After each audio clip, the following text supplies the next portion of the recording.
Greetings, nerds. It's the pigment video. That means you have to learn calculus, and I'm not going to be teaching you because I'm not good at calculus myself. Either way.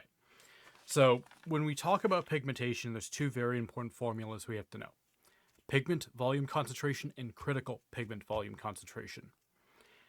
Critical pigment volume concentration is the most important one for making paint. What this one will do is tell you the highest amount of pigmentation you can put into a paint. And there's a lot of really funny things when it comes to advertising because of this. So, a really important one, this is actually a fairly public one, where Golden was explaining CPVC in an article. They were talking about cobalt blue in there. Its CPVC is 20%, which means you would think that it would be 20% of this bottle is cobalt blue. The reality is only 10% is, because half of acrylic paint is going to be a solvent. With oil paint, you will see higher pigmentation in them, same with watercolor. And this is because they don't need a solvent. The watercolor is going to be in a binder. You might need to add a little bit of water to the pigment, but not much. You're adding very, very small amounts. With oil paint, you don't have to add anything. It's just oil and pigment for the most part. There's some other ingredients that go into it too, but we're not getting into that. And a lot of companies have tried to use this as their high pigmentation as marketing, like Old Holland right here. Old Holland, actually, this is a really funny story with their marketing at one point. Cadmium has a very erroneous reputation of being super toxic, and they were doing this whole thing of like, look how much more pigment we had than other brands. And they were saying like, we had that much pigment on our paint and, that much pigment for the other brands. A, that's not true. That's just marketing. B, they're doing with cadmium. So that actually hurt them because they're using cadmium as that. Oh yeah, you're using, this much more of a toxic substance than the other brands. Yeah, that went over really well. Now, going back to how this works with the CPVC. When you hear something like 20 to 50% from a brand like Chimera, I almost said scale, Chimera. Basically, what they're doing there is kind of giving you the CPVC after it's dried. Once it's dried, it will be 20%, but in bottle, this will be around 10%. Do I know this exact pigment from Golden is 20%? I do not.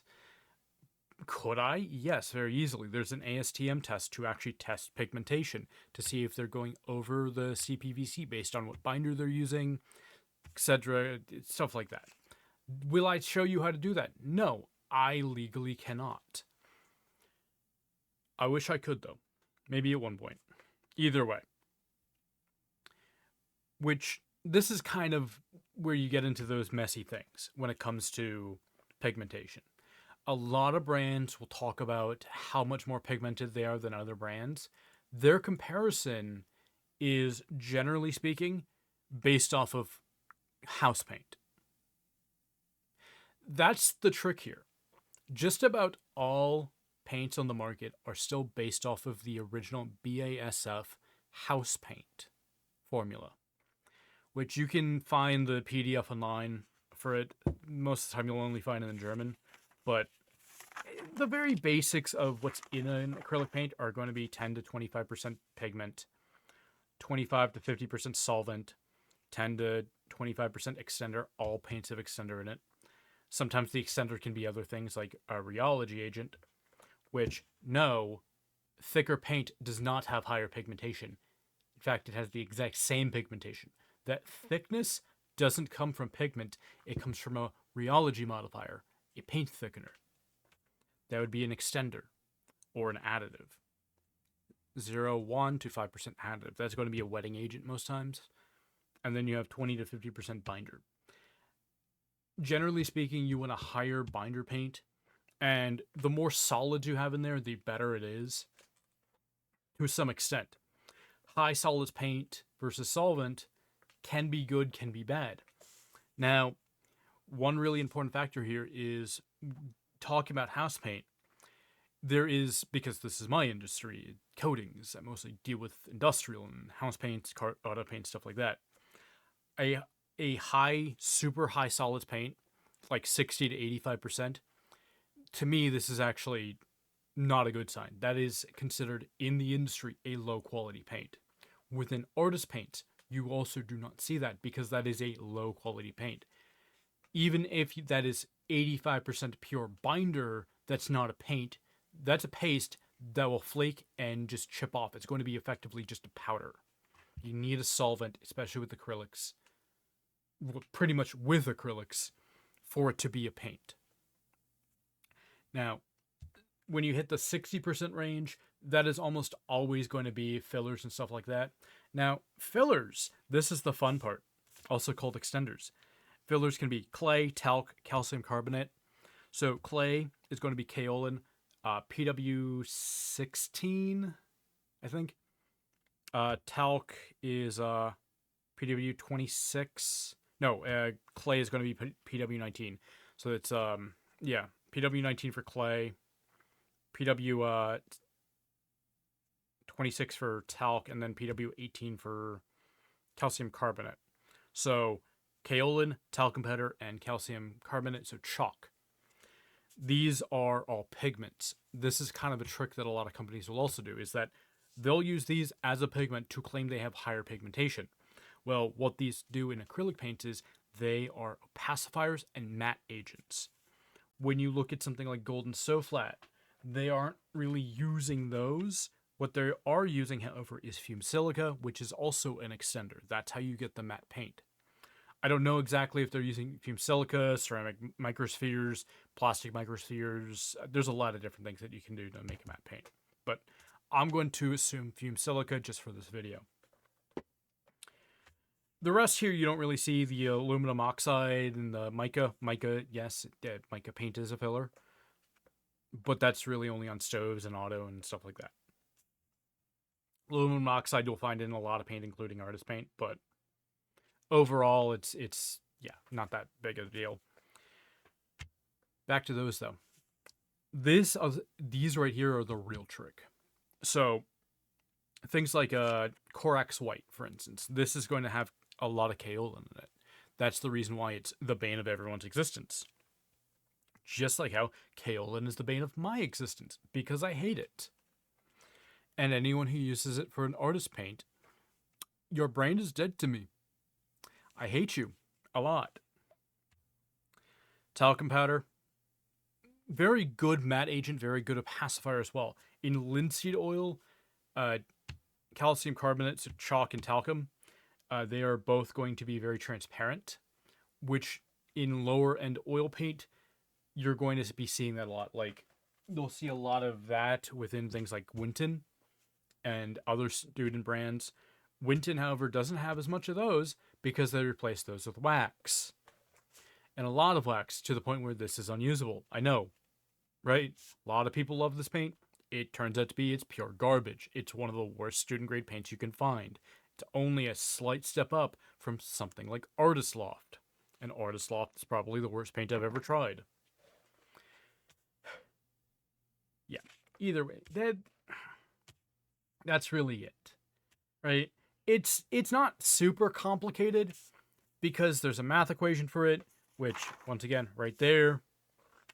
Now, each pigment will have a different CPVC. For instance, cobalt blue is going to be 20%. Ultramarine is going to be around 40% in an acrylic. Acrylic paints can only have so much pigmentation because of how they work. You cannot go above that CPVC. With oil paints, you can, but not by that much in reality. It's the whole thing is that a lot of companies will claim a much higher pigmentation than they are physically allowed to have within that paint. And they're always going to do stupid things like putting chalk in the paint and saying, oh, look, here you go. Here's your white paint. That's matte. That's mostly chalk, dude.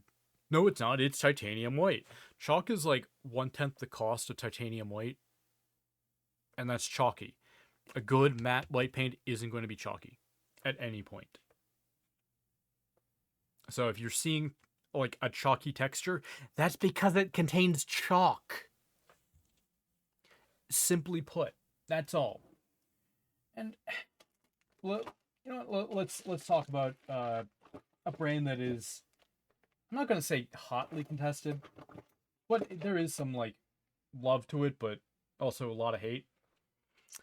Turbo Dork. So with Turbo Dork color shifts, I threw them somewhere here. Either way, so when I was doing a rough calculation, and this was not the ASTM calculation, just basic volume measurement of it. It had what 12.7%. 12.7%, and then we would calculate that down because it's still in the bottle and I'm not drying out to do correct testing on it. That would roughly equate to around 8 to 10%. We'll go on the high end, say 10%. For it dried, that means it's 20%. That is slightly too low for a mica. However, for a color shift paint, that is actually fairly high for the price. Color shift paints, chameleon pigments, they are really, really expensive. So that's really not the worst value I've seen for what they claim is 22 milliliters. That will come in the review, why I will talk about that later. But, yeah, for that much, it's really not that bad, honestly. It's quite a decent value.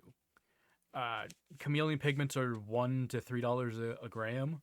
So there's probably, what, a gram of pigment in there or so? 2 grams, couple grams maybe? 1 or 2 grams. I'm not going to go higher than that. Which, $7, not a terrible thing at all. With washes, we can actually see how much pigmentation is in here. And it's not very much. Reichland Flesh Shade. I've never opened this bottle, by the way. So washes are going to have a very small amount of pigmentation in them. They're washes. They're mostly ink. So a lot of times what's going to happen with a wash is they're going to be throwing in a dye because they're using an ink. And non-artist inks are dyes. Artist inks are pigment. And the difference between dye and pigment is dyes are water-soluble, pigments are not. And whoever says that some pigments can be water-soluble, that's not true in the slightest. At all. That's not how the definition works. Now we also look at this right here.